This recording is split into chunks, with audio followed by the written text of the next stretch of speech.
N'hésitez pas à liker la vidéo si elle vous plaît et si vous êtes nouveau sur la chaîne, n'oubliez pas de vous abonner et d'activer la notification pour ne rater aucune de nos prochaines vidéos.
Forces armées de la République démocratique du Congo, notre devise. Ne jamais trahir le Congo.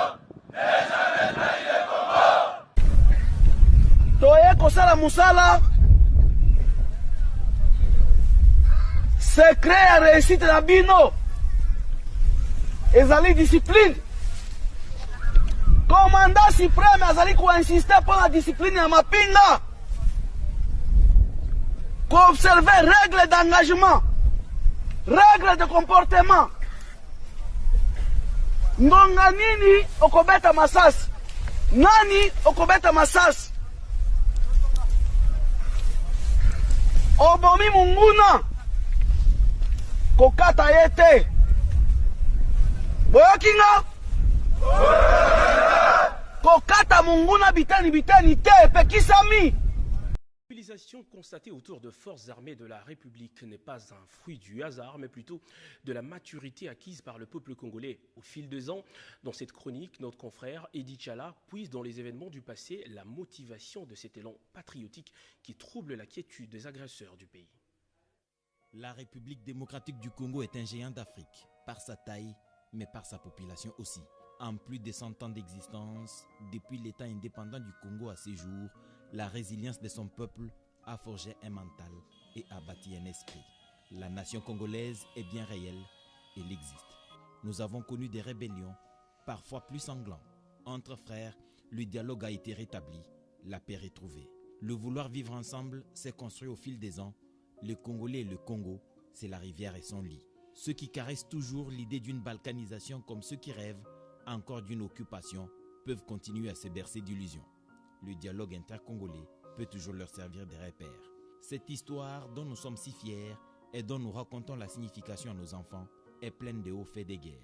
On en compte par centaines sur le continent comme ailleurs. À Sousa, Gambela, Abyssinie, Birmanie, Dodoma, le caporal Kounyoukou de la force publique peut nous conter cette deuxième guerre mondiale. Les écoles de guerre et les centres de formation militaire, il y en a dont le nom inspire la peur. Kotakoli, Kibomango, sans être exhaustif. Certains Africains peuvent se vanter d'y avoir appris l'art des armes. Les forces armées zaïroises ont visité le Tchad. Avec le capitaine Mayele, elles ont fait un tour au Rwanda. Peut-être que Kagame est revanchard. Et pourtant, tous les Mayele ne sont pas morts. Pourquoi à cause d'une erreur de l'histoire en 1994 et au Rwanda en plus, les enfants congolais doivent-ils continuer à passer des nuits blanches, portant des lourds fardeaux pour se mettre à l'abri sur la terre de leurs propres ancêtres? Pourquoi notre hospitalité produit-elle des drames de décennies après? Pourquoi les femmes congolaises sont contraintes au pire supplice? Pourquoi ce calvaire sans fin? Des jeunes gens qui n'ont connu que crépitement des balles et sifflements d'obus pour des intérêts égoïstes, pire, étrangers. Pourquoi tous ces morts? Les réponses sont connues, les choix opérés de maintenir le statu quo. Ce choix sinistre n'est pas nôtre. Le nôtre, c'est la paix totale, même au prix du sacrifice suprême. Brandir un passé douloureux pour produire un carnage est aussi criminel que génocidaire. Le sang a coulé dans l'est de la République démocratique du Congo. Il coulera peut-être encore et encore, mais cette fois devra être la dernière. La paix totale ou la guerre totale, le président de la République Félix-Antoine Tshisekedi l'a dit. Nous ne pourrons pas nous perdre infiniment dans une série de dialogues qui pérennisent en réalité l'insécurité dans l'Est et créent un no man's land avec du pain béni pour des voisins pilleurs de nos ressources. Nous devions disparaître si nous ne sommes pas capables de nous défendre. Hitler l'a dit aux Allemands. Les Congolais dans leur ensemble veulent l'entendre avec bonheur d'ailleurs. Nous sommes une mosaïque d'ethnies, une pluralité des tribus. Pour être explicite, nous sommes un ensemble des minorités. Le peuple rwandais est un peuple frère, à bien d'égards, même s'il n'a pas notre pluralité. Il copie malheureusement sous les dictats d'un rêveur hégémoniste qui veut défier les temps en voulant construire son développement sur les pillages de nos ressources. Et pourtant, le passé est plein d'exemples pour l'en dissuader. Quelle que soit l'ambivalence de la communauté internationale, la guerre nous la gagnerons, avec ou sans elle.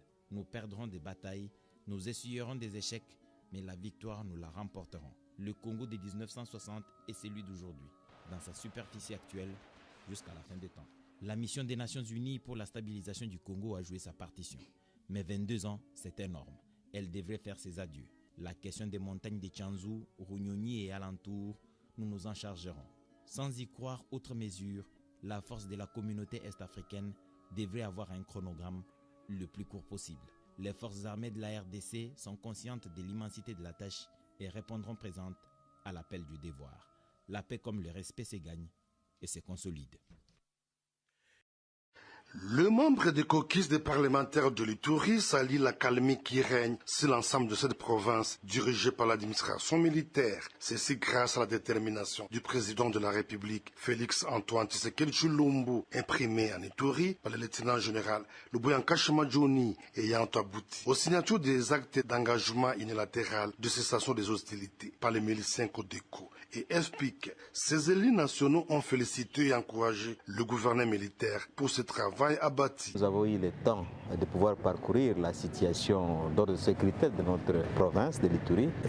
Nous avons eu à parcourir dans la province et constater qu'il y a une accalmie qui se présente actuellement et pour ça nous devrions féliciter le gouverneur parce que la tendance actuelle c'est que les groupes armés hier ont commencé déjà à prendre des actes d'engagement pour appuyer le programme de la démobilisation et réinsertion sociale en Ituri. Occasion pour l'honorable Deda Tikba, rapporteur de cette structure, d'appeler le jeune à demeurer dans le processus de paix. Nous les encourageons, nous les sensibilisons et nous leur disons de saisir la main du chef de l'État qui ne jure que par la paix de la province de l'Ituri. Dans ce cadre-là, je crois très prochainement, il y aura la continuité du processus de paix de Nairobi et nous encourageons tous les groupes armés à adhérer massivement et d'aller dans cette conférence de paix de Nairobi parce que c'est ça le chemin indiqué pour la paix en Ituri. Signalons que, depuis plus d'un mois, la population aspire une ère de paix caractérisée par la libre circulation, le retour des déplacés, la reprise des activités socio-économiques et la libre circulation sur plusieurs axes routiers à travers la province. Pancarte ekozala métallique, na se yango bako couler béton.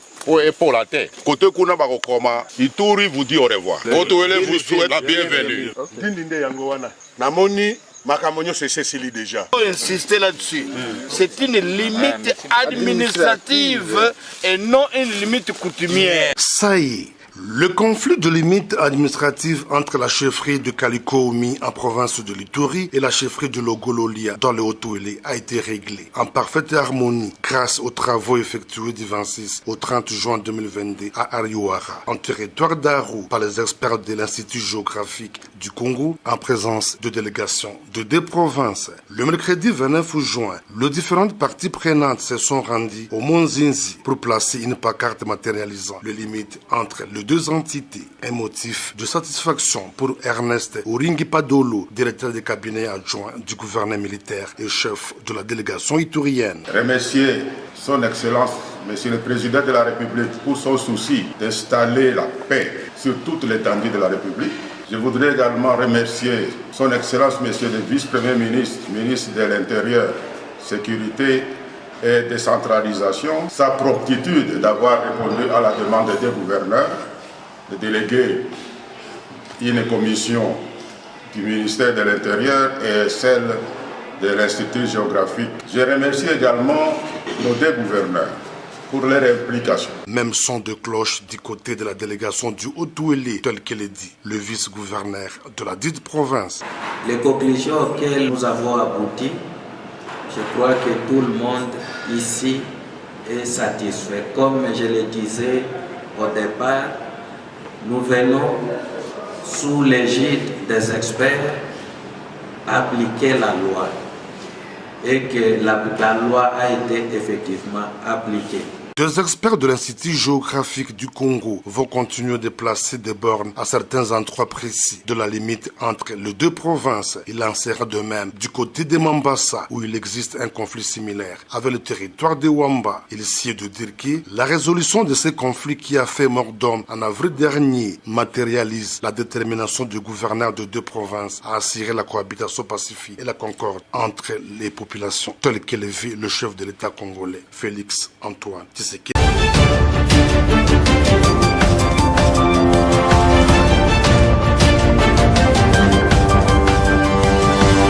Le